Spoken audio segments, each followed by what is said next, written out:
where local meets fresh. Then grab a cup of coffee and discover a variety of shops and boutiques just around the corner. Continue the fun in downtown Lee Summit at a retro arcade bar. Discover your new beer at one of our 6 locally owned breweries. Cool off with some handcrafted cocktails at happy hour. End the night with live music and good company.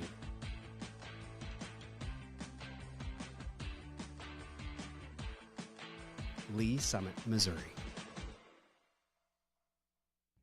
Hello, Lee Summit. I'm Laura, and this is your flash briefing for the week of December 16th.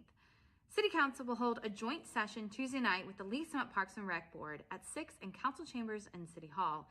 Meetings are open to the public or watch live on the city's YouTube channel. If you can't watch, catch the recorded meeting on demand on the YouTube channel or by subscribing to the Council Debrief newsletter, which breaks down 3 to 4 key agenda items. Subscribe at cityofls.net. Did you know Santa was coming to town? To the Lee Summit History Museum, to be more specific. Selfies with Santa will be taking place December 21st from 3 to 5 p.m. at the museum, free of charge. All you have to do is take the photo. Oh, what fun. A reminder to Jackson County taxpayers, Lee Summit City Hall is currently unable to process tax payments, print receipts, or create waivers. Taxpayers are advised to visit a Jackson County location or pay online at jacksongov.org. And 'tis the season to purchase LS merch. Stumped on stocking stuffers? Look no further than the LS Marketplace at City Hall.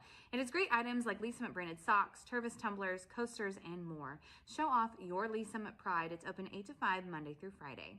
Thanks for listening and have a great week. Able to give tours or have an actual ribbon cutting. So we want to invite you in today to give you the opportunity to see what goes on within a Lee Summit Fire Department station. Let's go take a tour. This is our admin side of the facility. We use this side mainly for offices. We have a lot of work during the day, whether it's training or doing reports or just generally taking care of the shift that we need to do. At this particular station, Station 3, we do have an assistant chief that works out of here.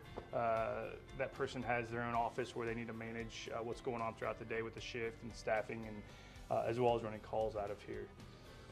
The captain has their own office as well. What the captain does is at this specific station is in charge of both the fire truck that's here as well as the ambulance. And so with all those personnel responsibilities as well as running calls and reports, that's where they work out of. And generally for the rest of the crew, which is somewhere around 5 to 6 individuals, we have rooms to write reports, and we have additional training rooms and other rooms where people can work. Walking into our living area, I think it's important to recognize that we work 48-hour shifts. So in the evenings, after 5 o'clock, after work is done, we may have the opportunity to catch a game or something else as long as we're not running calls. And this gives us the opportunity to do that. When we go into our kitchen, I think this gives you a great reason to know why we go to the grocery store. When you see fire trucks at the grocery store, what we're doing. Also for 2 days working for 48 hours, we buy all our meals at the grocery store, and then we come in here and cook. Just like you guys do at home. So everybody has their own fridge on each shift as well as their own pantry, and then we cook those meals here. Going into the sleeping side of things, we've got a couple different things that are significant. We have our own laundry room, which again is important when we're here for 48 hours. The opportunity to wash and clean our clothes and bedding is very important for hygiene. And walking into where our beds are, we keep the kind of sleeping quarters over on one side of the building. It gives us both easy access out to where our fire apparatus are, as well as kind of keeping it a little bit quieter for those people that have been up all night running calls. We have 11 bedrooms here at this station, and the reason we built it with so many bedrooms is we want to give ourselves as a city the opportunity to expand. So if we need to put another apparatus here or numerous other people working at this station, that's already in place as far as infrastructure goes, and we don't need to go back and try to make it bigger or better, and that's really important for us, especially because the old station was so small. Back out on the apparatus floor, we have doors facilitated as many places as possible, so that way when we're sleeping at night and a call comes out, we can make our way out fairly quickly to get out onto the truck if we need to and run a call. On the other side of the station, we kind of have other stuff that we may want to keep separated if we want to. Physical fitness is very important to us as firefighters. So in order to better ourselves and make sure we're as healthy as we can to do this job, we have our own gym facility here that we kind of go throughout the day when we can and get an opportunity to come in and work out. Our goal when we run calls, when we get back to the station after calls, our goal is to get ready to go back as soon as we can to run another call. So we have the opportunity or capability here to fill up our air tanks. You see firefighters wear the big air tanks on their backs, and they use those in a fire. We can come back and fill those up and make sure that we're ready to go again when we're wanting to go run another call. We have our own workshop here. We work on a lot of our tools and making sure that everything's clean and operational, and this gives us the capability to do that, again, to make sure that we have everything we need and we're as capable as we can be running calls throughout the city. Cancer prevention is very important in the fire service right now. Because of that, we have an extractor machine, and what this does is gives us the capability when we come back from a fire, we can put our bunker gear into this machine and get all that really nasty crud off of our gear. Again, kind of getting back to that cancer prevention mode, allowing us to be as clean as we possibly can for the next call. And finally is our bunker gear room. We each have our own individual locker. This gives us the opportunity to store our gear when we're not here working in between shifts, as well as keep a clean extra set on here in case we do run a fire and we need to clean our current gear. Typically, this is where your day starts off at the fire station. You come in and get your gear and put it on wherever you're working that day, and then you end the same way, bring your stuff back to your locker to go home after working. This is Med 3. This ambulance just currently moved into the station from Station 7. Station 3, since we've had it built, has turned into one of our busiest stations in the city. Therefore, we wanted to provide the best care and the closest unit as we could. So we moved one of our ambulances up, and this became Med 3 for this particular instance. Out of this station, we also have Pumper 3. And that's a fire apparatus that they utilize to run the calls on this west end of the city. The last vehicle that you see is the chief's vehicle. We have 2 shift chiefs on shift every day, and they split the city, and this chief running out of this station typically covers the west and south area of the city, while our chief of Station 2 covers kind of that northeast section of our city, and they divide it up evenly. Thank you for going on a tour with us today. If you have any other questions about the Lee Summit Fire Department, please go to our webpage at lsfire.net or follow us on Facebook at Lee Summit Fire Department. Thanks for joining us on the tour.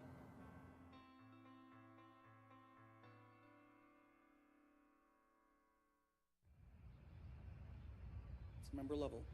Thank you, Mayor. Great presentation, Ryan. Thank you. Is there any indicator that shows, are we supporting a need? You know, they talk about like gym rats, kids that grew up with their dads that were coaches. Like I was a city hall rat. My dad, Tom Lovell, was hired as the Parks Administrator in 1978 and spent 40 years in public service here in Lee Summit.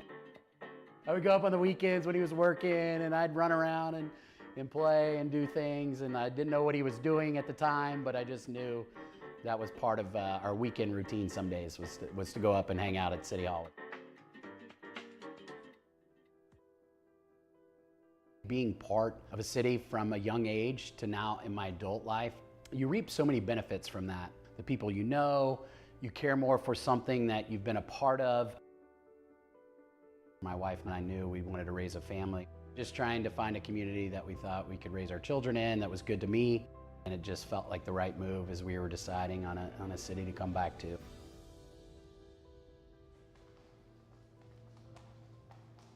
Fortunate to have started a business in 2018.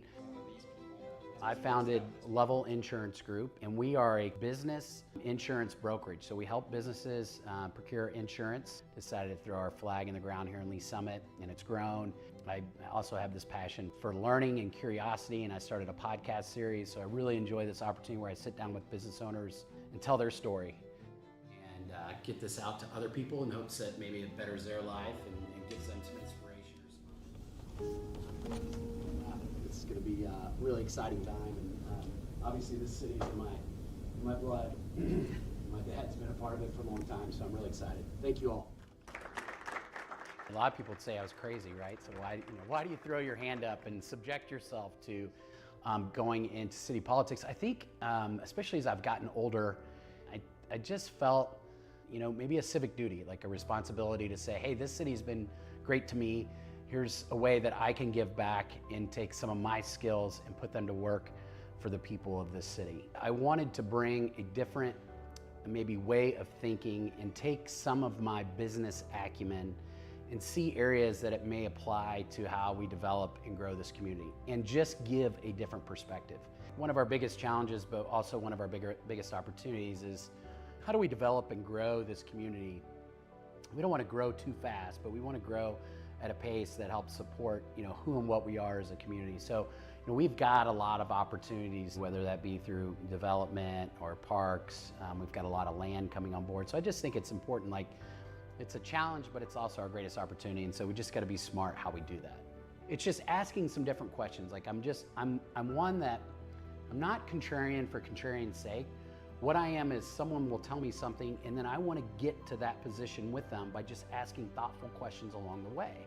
And then if I can get there, then I feel like we've answered everything we can to move that forward, versus, hey, here's kind of how we've done it. I'm never this is how we do it, this is how we've always done it, and this is how we'll continue to do it. Office of Council Member for District 2. All of my practical experience has put me in this position to serve, and I just raised my hand and said I want to do that. For which I was elected on April 5th, 2022.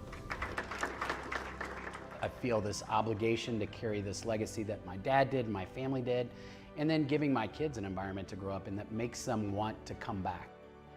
My kids have started rec sports through the Parks and Recreation system, and I'm watching them play soccer on this sport field that, my dad helped develop. And my dad's sitting there with me, right? I mean, that's the stuff that really matters in life.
I call to order this meeting of the City Council Rules Committee for December 19th.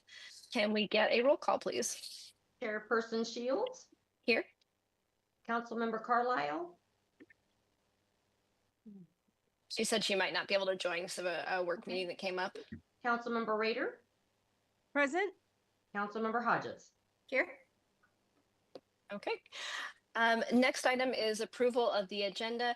I am going to do a little bit of agenda management since we had our last minute edition of the council vacancy fulfillment process items. So what I'd like to do is our discussion of the Charter Review Commission, which is item 5C on the agenda. I think we'll just take that off and do that at a future meeting since it's not really time sensitive. So we'll remove that.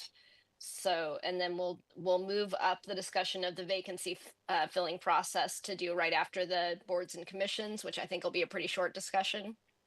And then if we have time, we can talk more about the mayoral succession. But just since the council vacancy is our most pressing time-wise, I wanted to move that up and make sure we had time to devote to it. Does that sound okay to everybody?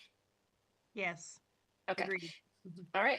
If that works, we will look for a motion to approve the agenda as amended. Chair, Yes. I make a motion to approve the agenda as amended. Second. All right. We have a motion by Councilmember Rader, second by Councilmember Hodges to approve the amended agenda. Can we get a vote, please? Yes, Councilmember Carlisle is absent. Councilmember Hodges, Aye. Councilmember Shields. Aye. And Councilmember Rader. Aye. All right. So next item on our agenda is public comments. Did we have any comments from the public today or any members of the public wishing to speak? Chair, we had no comments submitted in advance and no one online to speak. Okay, that takes us to our first item of business, which is 2024-6645, approval of the action letter for November 21st, 2024. Do we have any discussion? If not, I would look for a motion. Chair. Go ahead. Go ahead, Faith. I move for the approval of the action letter for the November 21st, 2024 City Council Rules Committee meeting. Second. All right, we have a motion and a second to approve the November 2021 action letter. Can we get a roll call vote, please? Councilmember Rader, Aye. Chair Shields, Aye. Councilmember Carlisle is absent, and Councilmember Hodges. Aye. All right, moving that, so I'm actually looking at you guys. Still kind of weird perspective, but that's okay. All right, next item is the televising of boards and commissions.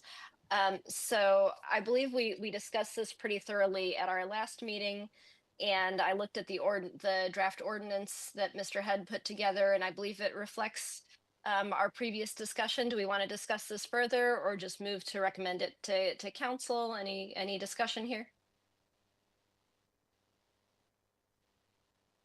Okay, seeing no discussion, I would just look for a motion. Chair. Yes. I move for the recommendation to full council, the continued discussion of televising of boards and commissions. Okay. Second. And I'm sorry, Mr. Head, should we recommend the draft ordinance in the packet for approval, or because I know we didn't actually have the ordinance number listed on here? Yeah, we didn't have an ordinance number yet. Yeah, of course. But I do think I think my understanding would be that you are recommending approval of the ordinance as attached. Okay. Is that Sorry. Sorry, is that an acceptable motion? Do we need to make a new motion? No, I think you're fine. I know what you mean. we know, and we're having the discussion, so now we all know what everybody means. Okay. All right. So we have a motion and a second to recommend the ordinance regarding televising boards and commissions to council for approval. Can we get a vote, please? Oh, we can't hear you, Gina. Councilmember Hodges, Aye. Councilmember Rader, Aye. Councilmember Carlisle is absent, and Chairperson Shields. Aye. Okay.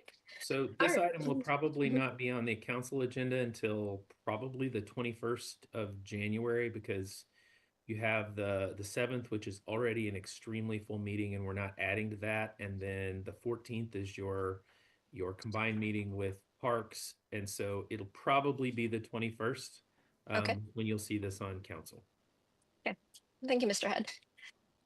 Okay, so our next item per our amended agenda is discussing council vacancy fulfillment process. Mr. Head, do you want to kind of lead us off with discussing what the process has looked like in the past? And I know you and I had a little bit of discussion offline about the fact that the prior process, the mayor may not have voted, but with the charter changes, the mayor would likely vote this time. Can you kind of walk us through all that? Sure.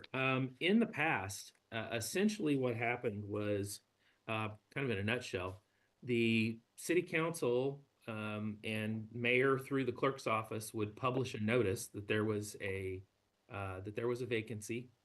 Then persons who were interested were invited to submit an application. And my recollection is we used the same essentially the same application that we used for boards and commissions, but then in the notice, and I'm sorry that this wasn't in there earlier, but I dug through all of this information last night that I had gotten from the clerk's office, and I uploaded several documents, so they are actually on this agenda. So you'll find like 5 or 6 documents there.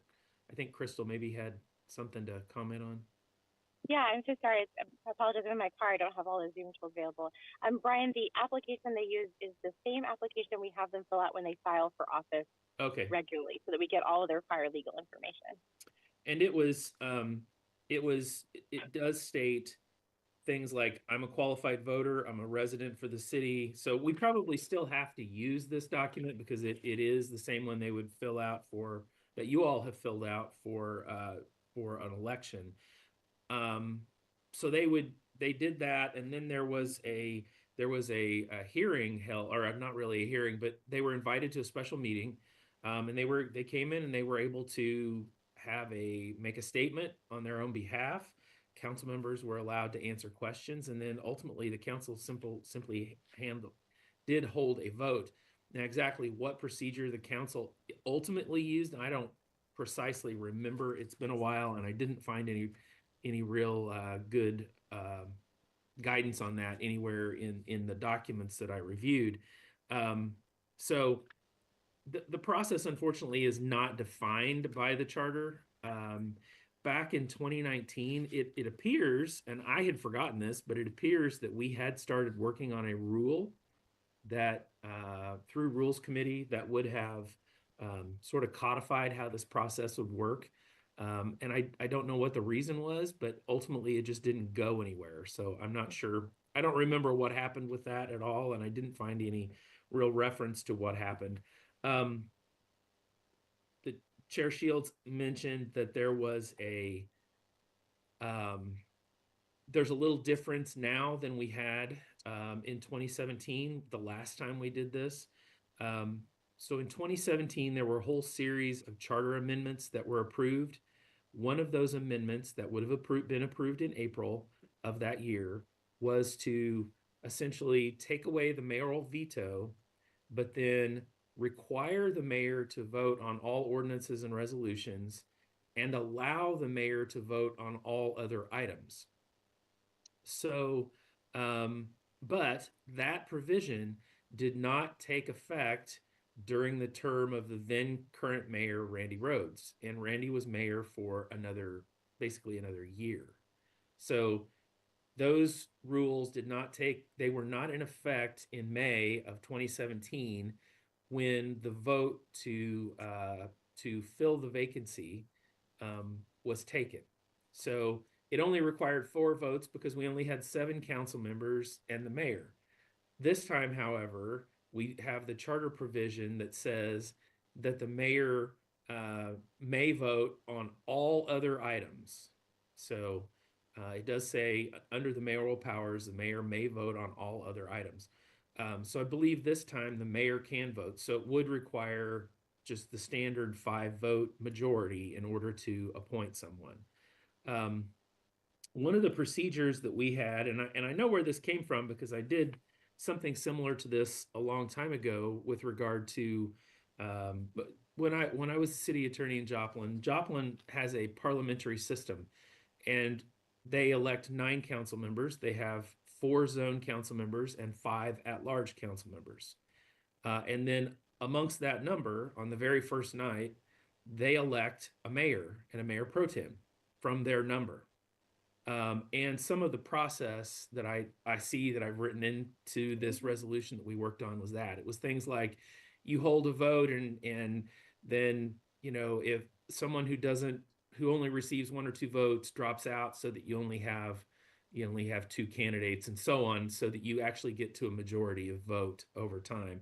But that's all listed into that resolution, and I believe the Chair Shields has actually incorporated some of that into the notes that she has provided for us, just starting to think about a procedure. So I think with that, I'll that introduction, maybe I'll kind of turn it back over and you can discuss. Okay, thank you, Mr. Head. So I appreciate that kind of introduction, that there's a lot of flexibility in how we run this process, but I think, I mean, I'm happy to hear other opinions, but I think we all want to make sure that it's an open and transparent process, and that anyone who's interested has the opportunity to apply and make their case and show why they would be the best council member. So I think we're just kind of looking at what's the best way to do that. So just to kind of frame the discussion, I went ahead and made some notes kind of based on the prior process, and then thinking about how we might do a little bit of a more open forum. And I just kind of want to walk through this with you guys, see if it sounds good to you, if you want to do something different. I just wanted to give us something to start from. So I'm going to see if I can share my screen. Can the host enable screen sharing for me? Oh, did we lose Crystal? I'm not sure. It just says that screen sharing is disabled. Let me see. Maybe, oh, well, maybe I am now host. So try again. Okay, there we go. Okay. Okay, so kind of what I put together, I'll just walk through this quickly, and then we can kind of dig into each point and see if we agree or have changes. Very open to discussion on this. I just figured we needed something to work from. So we would make a recommendation to the city council. As Mr. Head mentioned, the January 7th meeting is totally packed, so we would probably do this at the January 14th meeting. And then it would be up to the city council to agree or make changes to whatever plan we put forth. We would set an application period. I think it looked like we did about 2 weeks last time, so that's also up for discussion, but give candidates a couple of weeks to put in their application. I was thinking a form of application that's kind of similar to what we have our boards and commissions do, where it's not just the legally required information, but, you know, tell us about yourself, tell us why you want to serve, what are your top priorities. These questions are shamelessly plagiarized from the Chamber of Commerce's last council forum.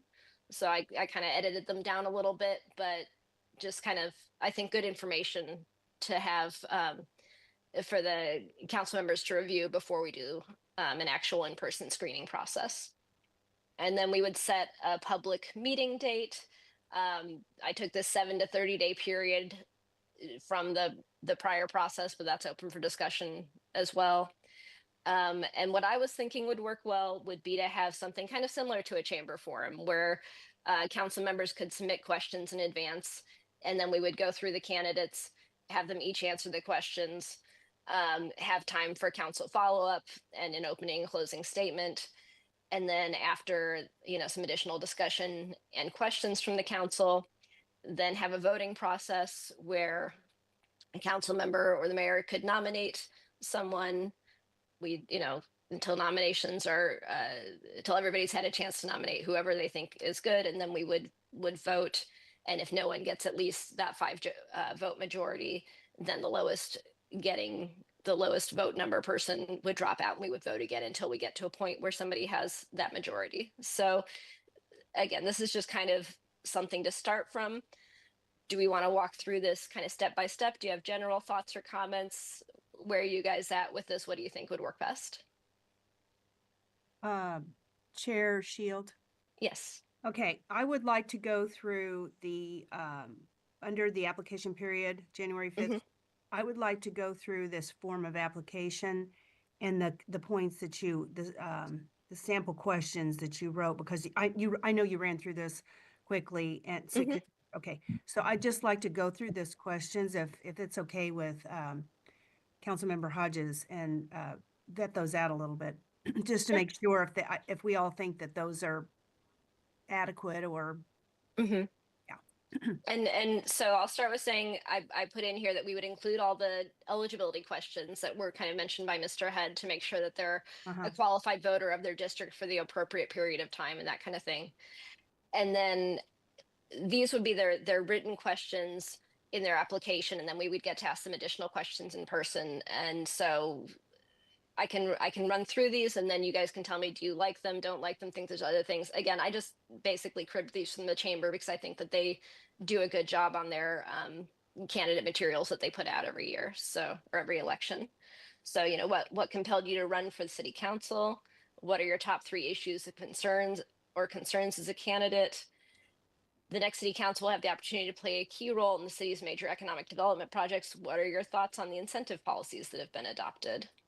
And I guess we can take out next, since it's the current city council. As potential elected official, what policies would you support to encourage new investments to increase our current commercial base? Attainable housing is not only an issue facing Lee Summit, but regionally as well. How should Lee Summit address this growing issue?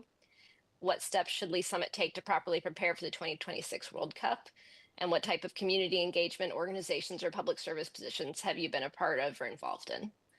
So any particular thoughts on any of those, or anything that you would want to add or change? I would add on that last one type of community engagement. I would say in the last 5 years. Okay. Because it kind of hones it down in there, don't you think? I mean, it kind of hones it more, just like, well, I was involved in such and such, 15 years ago, but I haven't really done anything until this opportunity came up. Okay. I mean, I'm open to that. And of course, when they come in person, they're going to be able to walk through, all of their life in Lee Summit if they want to. But I think that's fine if we want to kind of limit that a little bit. Yeah. So are you saying these are the things that we're putting on the application that we put out to the public for them to apply? Right. Just like we do for our boards and commissions, where they have kind of a set of questions to answer when they apply. And then when they come before the council, then are we going to come up with other questions for them to be prepared to answer on at the council meeting, or? Yeah. So or you're just going to let them freely talk? My thought, and this is a little bit different from how it was done last time, is that we would give them, just do it really similar to how the chamber candidate forums are, that we would give them time for an opening statement where they can just talk about whatever they want, their background, but then do specific questions. And I was thinking we would have council members submit those in advance. Okay. And then it could be, I was figuring just the mayor, because I don't know who else would do it, could kind of call through those, because I assume that half of us are going to ask the same questions, What do you think about tax incentives, or, what's your opinion of this or that? So kind of have them submitted in advance, and then kind of condense down so that we're hitting the important topics, but not hitting the same thing too many times, and give them each a chance to respond to each question. So again, this isn't a have to do it this way, but that was what I was thinking might work. So do an initial set of written questions, and then in person panel style to answer additional questions. Okay. Councilmember Hodges, do you have any thoughts on what the application itself should look like? Not specifically to the application itself, but I have some other thoughts that I was actually spitballing right before this with a council member prior. So if we're not ready for something else, I can wait. Well, I guess, like I was saying, does this general way of doing it make sense to you, or do you want like a totally different structure? Yeah, no, I mean, I like the questions. I think I like how you set it up. I was just thinking of a way, because like you said, you hit it on the head with when you said transparency for the community. And so in that direction, I'm thinking, I know that we are perfectly capable of, as a council, doing this process, but then I think, okay, by doing it this way, we're taking away the community's involvement, so to speak, because normally, obviously, they would be using their vote to help elect the said person in the district. So, I mean, just throwing this out there, is there a possibility of maybe having a community panel from the district? Again, this could come up another time. It'd be whatever district the vacancy is. And then just have people submit that they maybe would be on that panel, and they kind of get a vote as well. So there's some community weigh-in, and it's not just, because I think it would help alleviate with the council where it's like, oh gosh, like this person that applied, like I've known them for 20 years or 15, whatever. And it's like, oh, I really, I don't want to hurt you. I don't know. I know we can be professional about it, but I'm just thinking I think it would just help alleviate any of that. Because we're also giving the community in that district some stake into this decision because it is their district, just as it would be with a normal vote. So I didn't know if that was a possibility, but I think it would be kind of neat to say, hey, this is still your district at the end of the day. Yeah. And they kind of get to use their voice for a vote as well, along with council or whatever that looks like. But I don't know. I was just thinking, and then randomly draw whoever wants to be involved. So again, it's not pre-selected people, but it's just like, hey, everybody has a fair chance. They have a equal voice in the matter.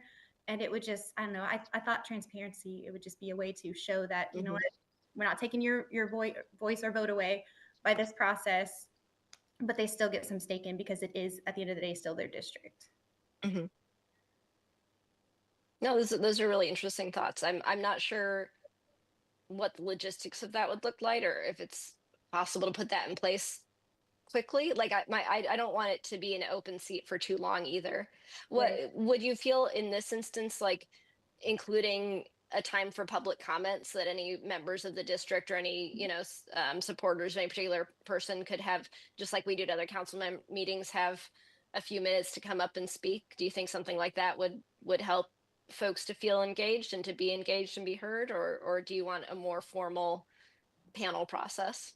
I mean, I like that idea as well, but it's something about alleviating the whole, because I know no process will be perfect, but just in thinking it, I think it would alleviate the pressure of any backlash from saying, well, you're obviously voting for so-and-so because you're friends with them, like you just want your friend on council, which again, I know everybody can be professional about it and we can't always help what people say or their opinions, but I do feel like it just creates, having it be more than just our vote, that it just opens the door for more accountability in that area as well. So I don't know, but I do like, if that's not a possibility, I do think it would be a great idea to have the open mic, so to speak, for questions from the community, so they some sort of involvement. Yeah. I mean, if we are going the route of having council appoint a replacement, I feel like we do have to take personal accountability for the vote that we're going to make. I do like the idea of having the opportunity for public involvement and including like a public comment period, either before or after the candidates speak. I really do like that idea, to give members of the community a chance to come and voice any concerns or preferences.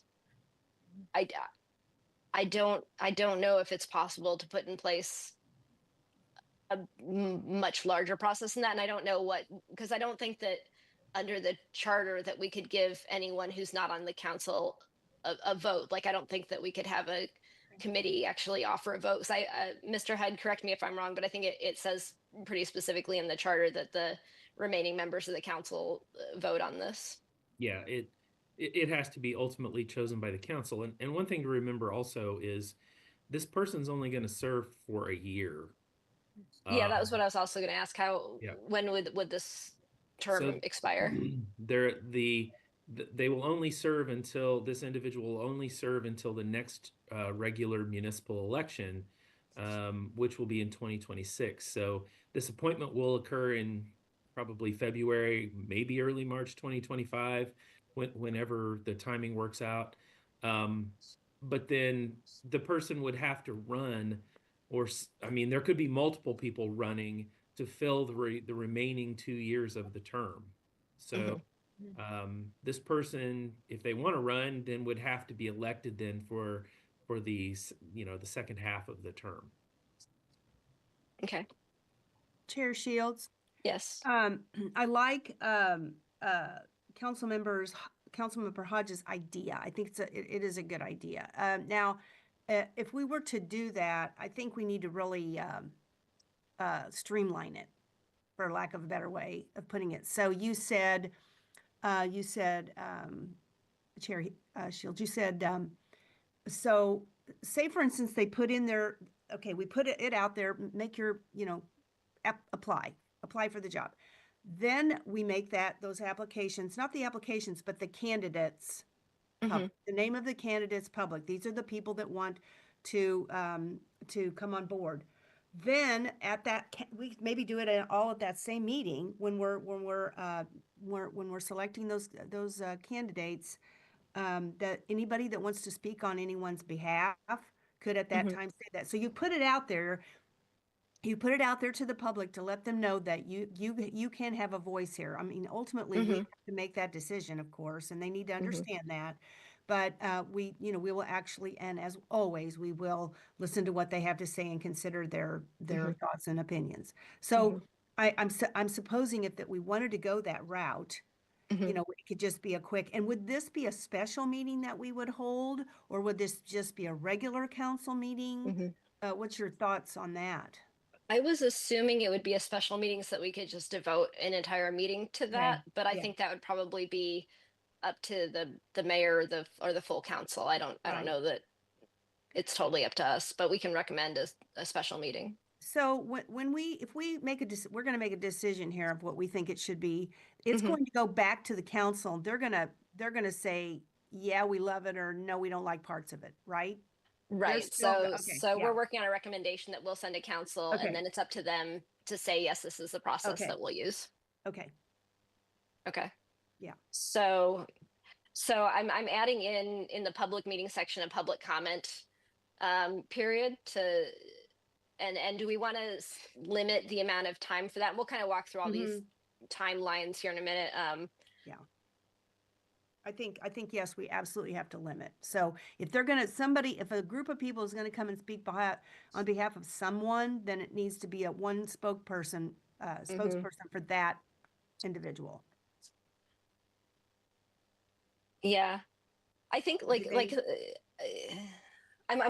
feel like we should cap it per candidate, but if we give them, like I'm putting here, like 5 minutes max, if they want to divide that up between 2 or 3 people, or because there might be people that don't even know each other that come to speak about a particular person. Sure, that's fine. So let's you've got 35 to 50 people there. Yeah, exactly. And if we don't know how many candidates we'll have, but say we have 4 candidates, if we don't limit it to 5 minutes, like we could be there all night. So okay, so I'd like to go through the timing in terms of how many days for each of these periods and how many minutes for each of these question and answer. But other than kind of those specifics, do we have more comments about the format, the type of questions, anything like that? I just came up, now this does not have to be on their application, but I just came up with one question that I thought was really important for a new council person, and that is, are you informed on the strategic and comprehensive plan? Because I think that person needs to know. I heard people say in the last election, I don't even know what that is. Okay, that's pretty important. So, I mean, and that may be a side question that we ask them individual when they get up there. But as far as these, I think, I don't know. So we could add, a question, something like, discuss the role of the strategic and comprehensive plan in city council decision making, or we could have it as a question at the actual forum. Because I agree, it's an important topic. Either way is okay with me. That was just something that popped into my head because that was something that surprised me that people didn't know. So it could be a question that comes when we're throwing out questions to them. And then, the other thing is how many questions. I mean, are we is the council gonna submit all the questions ahead of time? And then we're gonna make, who's gonna be in charge of that? And then just say, okay,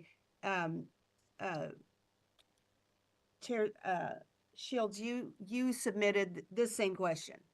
So I know some of us, you said earlier, some of us are going to probably be submitting the same question. So we're just going to have somebody at staff is just going to make sure.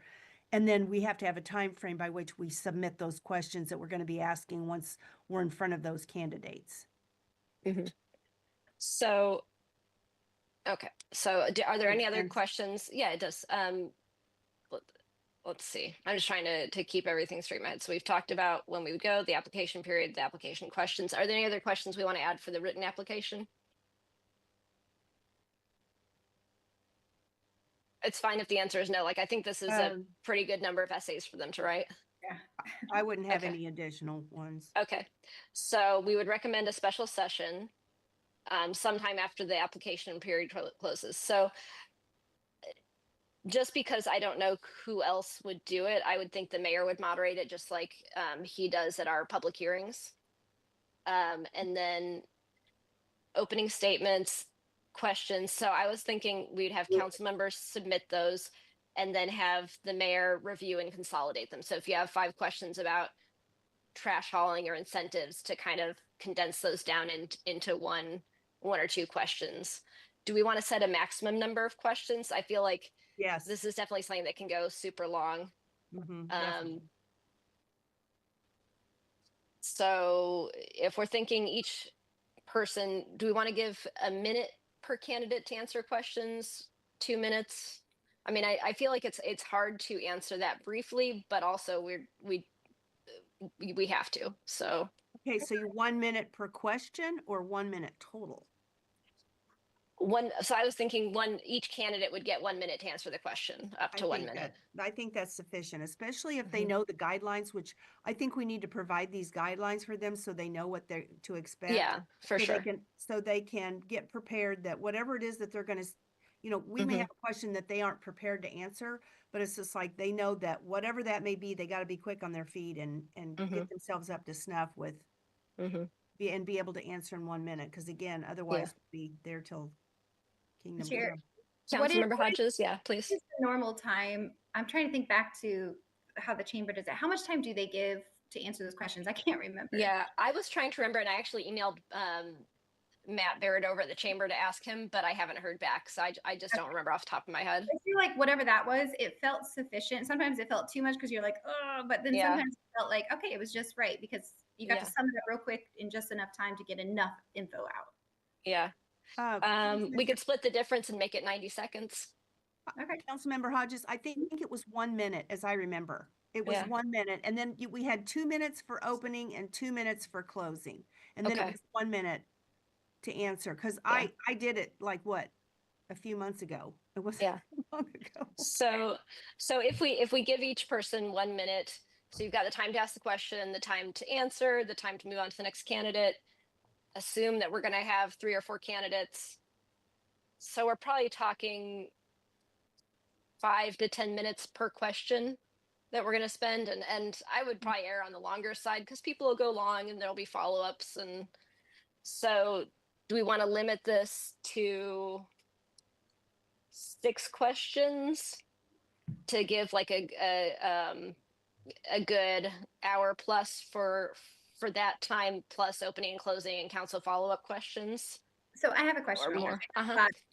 So when I think back to the chamber stuff, one thing that I know it's probably hard to prevent, so that's why I'm just kind of throwing it out there, is that I've noticed where if one question's asked and then it goes down the line, it's like whoever answered first, it's like, oh, I'm going to echo what blah, blah. Is there a way that we can come up to be a little bit more creative and not bashing that process at all? Because I know it's kind of hard to do this, but it just feels like it's just one person, they're kind of in the hot seat and everybody else is like, oh, glad they said that, because not saying that that's what everybody's doing because they might have their own answers, but it just feels very like robotic after that. And it's like, this doesn't feel genuine. And I think when the chamber does it, they go back and forth. So they have a different person start each time. And I think that's a good way to do it. So it's not always the same person in the hot seat or that or random order. There may be a way to solve that problem though, because that's a great point. So if you ask each person a different question and they get to have a closing statement, right? Do they get to have a closing? They can address that. They can address that question or rebuttal somebody else in that closing statement.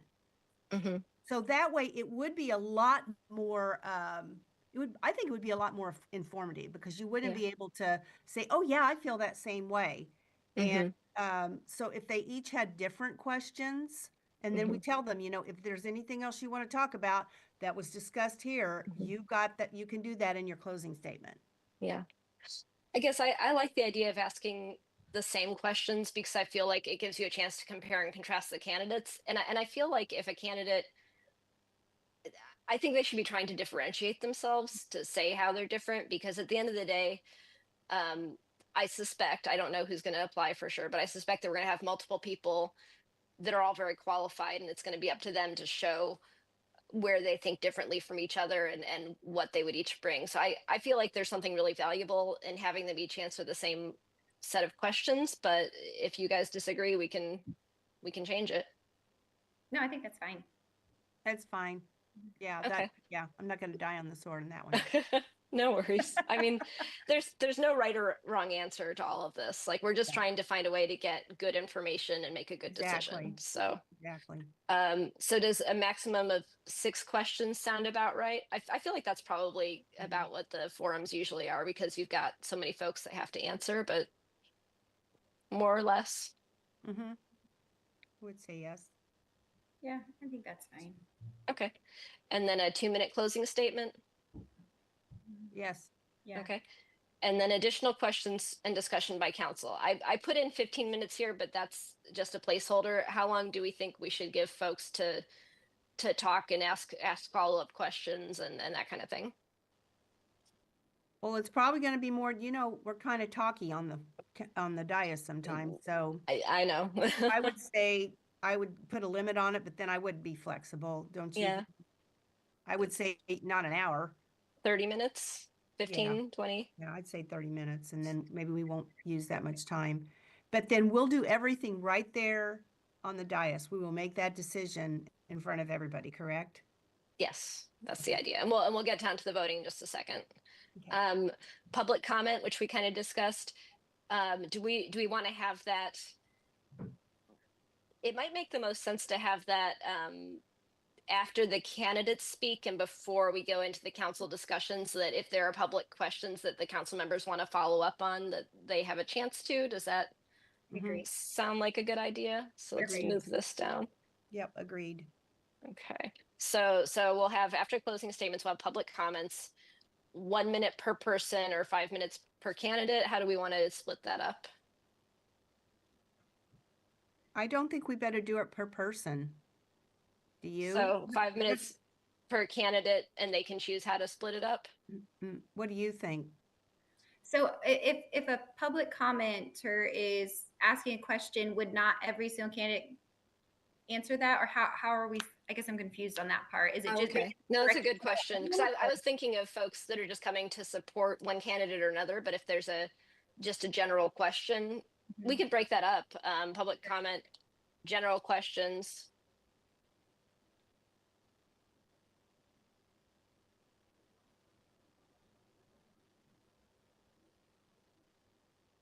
So like we'd say first, we're going to have time for public comments, not specific to any candidate. So if there was a question or an issue that's important to you, if you want to say, I wish I knew more about how they felt about stormwater, then have that in kind of a general question. Then, okay, we're done with general questions and council may follow up on these with the candidates. Now if you're here to support or oppose a candidate, we're going to have a maximum of 5 minutes to discuss each candidate. So please, raise your hand if you're here to talk about candidate A.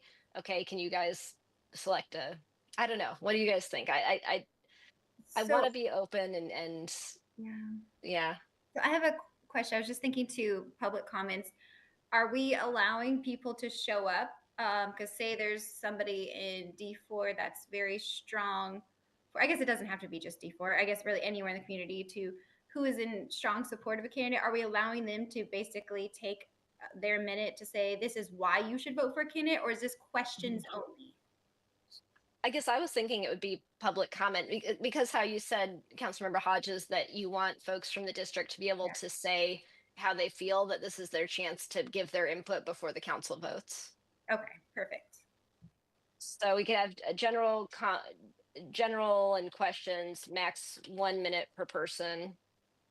So if you have a question that wasn't answered tonight, feel free to ask it and then council may follow up. And now if you're here to support or oppose a candidate, we're going to have up to 5 minutes per candidate, so please be respectful of everybody's time if you're going to come up and speak. Because we can't go all night if, yeah. Chair Shields, we got to make sure when we say max 5 minutes per candidate that we don't mean per person. We mean max, that's all they get from whoever wants to speak. Right, okay. Yeah, I just want to make sure we're specific to them, that they don't say, oh, we each have 5 minutes to get up there and talk about who we love. Yeah. Yeah, and I think you know, when we've had times where there's a public hearing that's generated a lot of public interest, we've had to kind of do this, and we've asked to have folks consolidate their comments or pick someone to speak to each matter of interest, you know, so they don't repeat each other. So hopefully they can kind of figure that out. So, and maybe we do like and this would be up to whoever's running the meeting, mayor, I guess, like maybe a short recess. So after, you know, just explain, we're gonna have a recess. When we come back, we're gonna do public comments. Here's the structure for it. So take a couple minutes to organize among yourselves how you want to speak. Mm-hmm. Yeah. Mm-hmm. Okay.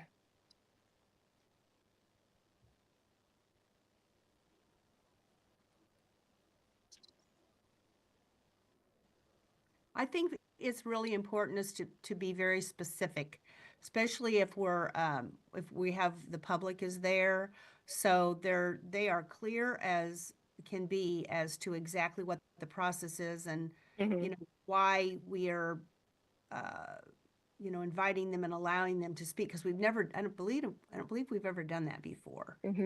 Yeah. So we want to make sure we know they're important, but and their opinion. And I like that Councilmember Hodges brought that up. I think that's a great thing. So yeah, it really is. Okay, so we would have the candidate forum closing statements, then we'd have the mayor would explain, we're going to take a recess. After recess, we're going to have public comments.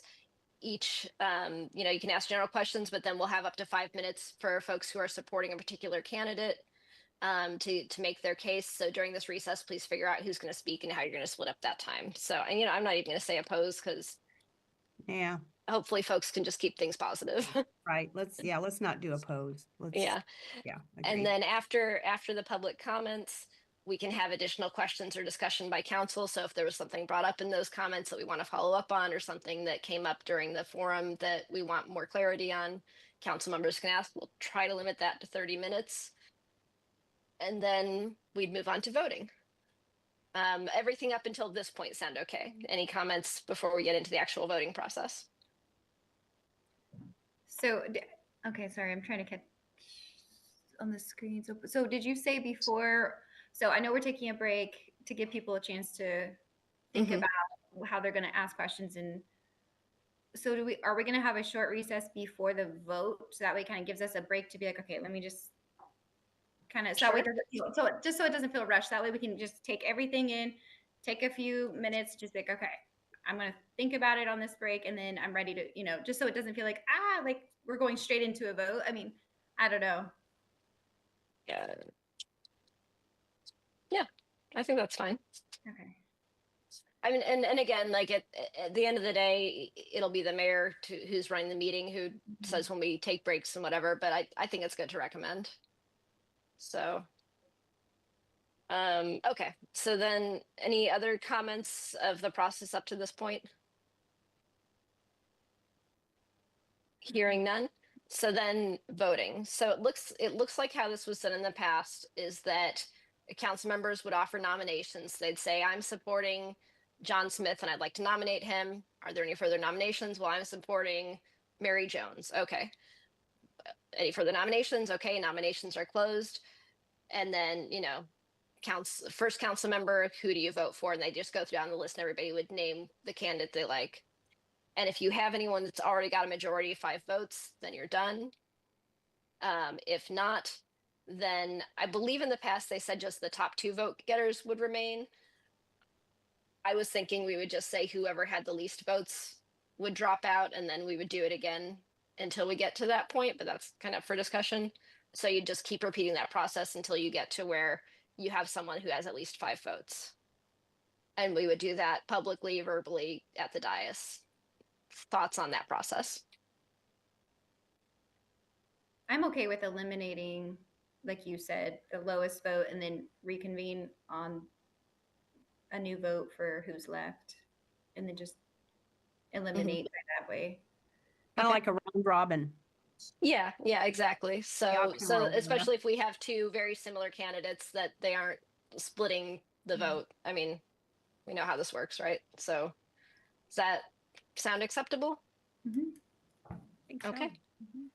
And the term expires in April of 26 when we have the next regular municipal election. I just put that as a note. Okay. Mr. Head, does this all sound like a fair and legally justifiable process? Yeah, I believe so. I do. I think in order for us to do this properly, and I've been thinking about this, we probably are going to have to publish some sort of a notice of the appointment. But that's really the only hiccup in any of this regarding the timelines. Like if we were to open these nominations on the 15th, we may want to state a date when the nomination, or when a person can apply closes, as opposed to like 14 days. To say the last day for someone to apply is pick whatever your date is. And do they need to apply in person like they do for city council, or can they submit all this online? They will need to come in, because this, and I know we're probably going to have a two-part application. We're going to have a part that has questions and so on that you all are asking, but then we also have this document that the person needs to sign before they can become a candidate. We probably need them to file that in person, because it's supposed to be sworn before the city clerk that they meet all of the legal qualifications for a council member. We wouldn't want to appoint somebody and then find out later that they were a felon and weren't actually eligible, or some things like that. So I think we want to make sure and have that, and probably we would provide the same information. The clerk's office would provide the same information that we provide to people who are actually running for an election. We provide them the same information about various items, because I know there's a whole packet that you receive when you file. So we probably want to provide that same information. So I would say they would still need to probably apply in person instead of just doing an online process. But otherwise, I think the process is that you've laid out is fine. I don't know that you're going to probably want two recesses that close, unless you have a lot of public comments. If you have an hour of public comments, you may very well want a little bit of a break before you have to come out and make a decision and do nominations. And I think that nomination provision is kind of key, because simply because someone applies doesn't mean that they automatically are going to get a vote. Someone on the council will need to place their name in nomination for the office. I think that's important. So we may have 4, 5, 6 candidates, but you may only have 2 or 3 people that get nominations. And then only the people who are nominated by a council member get to vote. And it's important to note that a nomination doesn't require a second.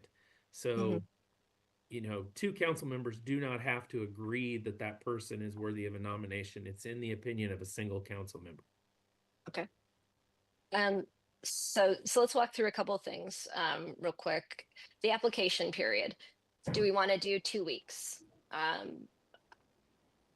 To me, that seems good. It is pushing things out further. We could limit it to a week or 10 days.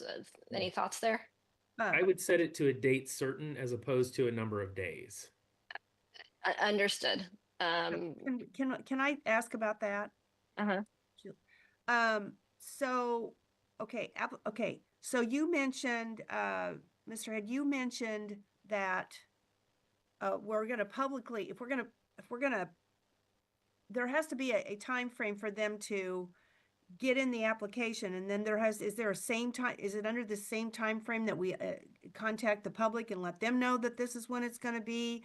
And is it just a 2-week period whereby they go up to the city hall and then they do their application? I mean, is that, or should we?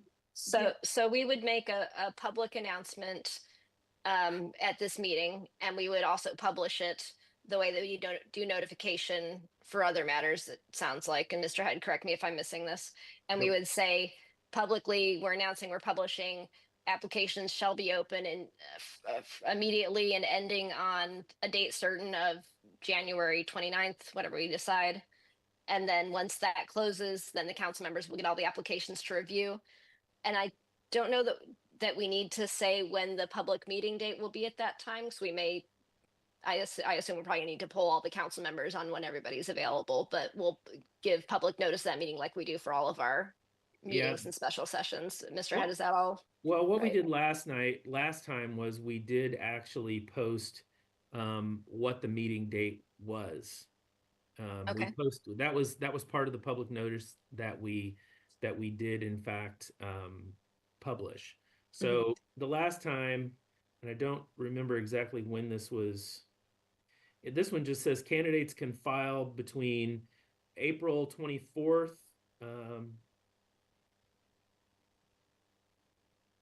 April 24th through May the 4th, with the city council conducting a meeting tentatively set for May 11th, 2020. Gotcha. Okay, so let's say the application period, if it's going to open on the 15th, do we want to close it on the 24th of January? That would be a week and a half, or do we want to go for a solid 2 weeks? Any opinion?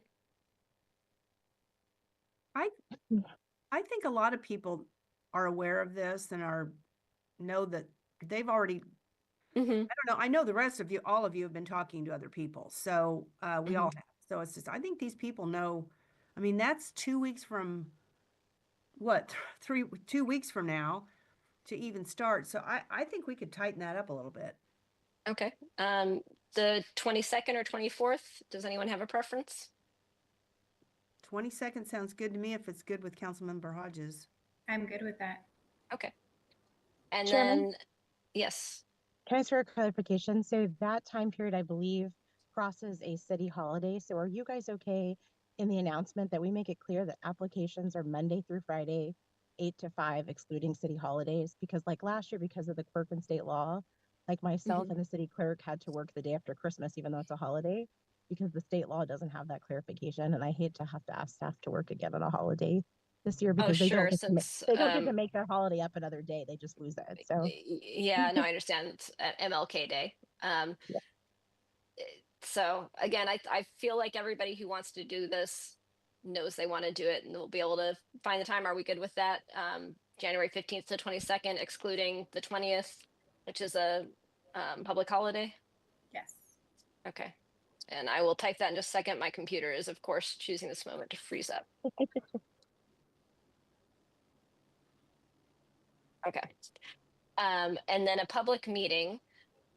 So if we're closing the applications on the 22nd of January, we could be shooting for the 28th of January, which would be quick, but is that typically our off week? I think we look at the actual calendar for the city. So January 28th would be our day off. Do we want to plan on a meeting then? Subject to council members' availability. Okay with me.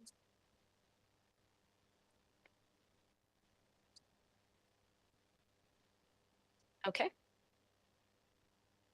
All right. So I think we would want the questions to be submitted. I'm going to delete that. By council members during the application period. So you guys, the whole council will have that week to submit their questions while the applications are open. And then that'll give the mayor time to go through them and consolidate them prior to that actual meeting date. Okay, unless there's any objections. Okay.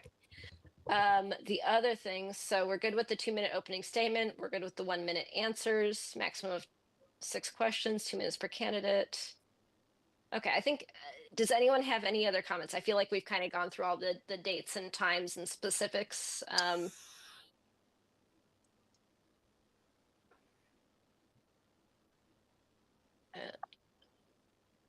If there aren't any other comments, Mr. Chair? Head, yes, please. Oh, I had a process question. So typically when it's the regular application period, at the end of each day at 5 o'clock, we update the website to say who has filed for office. I'm assuming you'd like us to do the thing same during this application period. So every day, whoever has applied and completed application, you'd like us to update that information for the public as well. Sure. Okay. I don't see any problem with that. Okay, Mr. Head, do we need any additional information in order to put something together that we can have council review and hopefully approve at our meeting in January 14th? I don't know of anything. The one question I would have for you is, do you want me to form this into like an actionable item that the council could approve? Is it like a resolution? I think that would be a good idea. Okay. And you can take my notes and turn them into something legible? Well, I'm probably not going to try to turn it into something that looks like a rule. This is just going to be a special process for this one time. I do think that probably after we kind of get through this process and we see how this works, we will be in the best spot we can possibly be in to actually create a rule that tells us, in the future how it works, because, we may find parts of this that didn't work as well as we thought or as we hoped. Sure. And we may have other ideas, but we have that resolution that we had worked on in 2019 that we can use as a basis along with this. And then we can create a rule that sets this up so that we're not doing what we're doing today and kind of at the last minute we're trying to figure out exactly, okay, what do we want to do? Yeah. How do we want to handle it? We put some structure to it for future occurrences. I think that sounds fine. I just wanted to make sure that our discussion and these notes will be enough for you to put together what you need. There's nothing else you need clarification on. I don't think so. I think we can create something from here. Okay. So my plan will be to email this around to the council and to Mr. Head and Gina, so that everybody has it and can think it over and hopefully be well prepared at the January 14th meeting to either ask questions or have recommended changes or be ready to vote on it. So hopefully we can get through that quickly and not waste too much of the Parks Board time, since we're doing a joint meeting with them. So if that sounds good to everybody, then I think that's what we'll plan on. Okay. Sounds good. Do we need any official motion, Brian, or are we good with what we've done? I don't think so. I'm going to take that as a consensus of the council or of the body, and we'll just move it forward from here. Okay. So our next item of business would be discussing mayoral succession. I don't think we have time to go into that today. So if that's okay with you guys, we'll postpone that to our next meeting, and hopefully we don't have any emergencies between now and then. So does that sound okay? It sounds great. Okay. Do we have any roundtable from the committee? Any roundtable from staff? Just the next meeting would be January 16th at 11:30. Okay. Does that work for everyone? Yep. Yes. All right, great. We will plan on that. Thank you all so much for your time and your flexibility. I know this was all kind of thrown at us last minute, so I appreciate everybody working through this today. Chair yes. Shield, I just want to compliment you on this. Was really good. It was good to help us. You did a great job in helping us get that line itemed out so that we could go through each thing. So I really appreciate your work on that. I echo that as well. I love the template ready to go. So thank you for that. Oh, thank you guys. Assistant City Manager Crystal, did you have anything? It looks like you were trying to say something. Oh, no, sorry. I'm at the high school and kids keep poking their head in my window and I'm just trying to leave them off. Okay, totally fair. All right, hearing nothing further, I'm going to adjourn this meeting at 12:32 p.m. Thank you all again for your time. Thank you. Thank you. Hey, Brian, can you hang on a second? Sure. Can you, Regina, email me that timeline today since I'm away from the office? I need to get with Mark and them, and I'd like to figure out a date for applicant orientation so that we can offer that just like we do for candidates, so that we can scare them to pieces and they don't commit to something that they don't know what they're committing to. Yeah, no, 'Cause that'll be, since we're in kind of that post-holiday season, your schedules all should be a little better, but also that post-holiday season is always pretty crazy. So if I can get that date for you in time before you publish, we can publish it in that at the same time. no, that would be perfect. Okay. Thank you, guys. All right, thank you. Bye bye.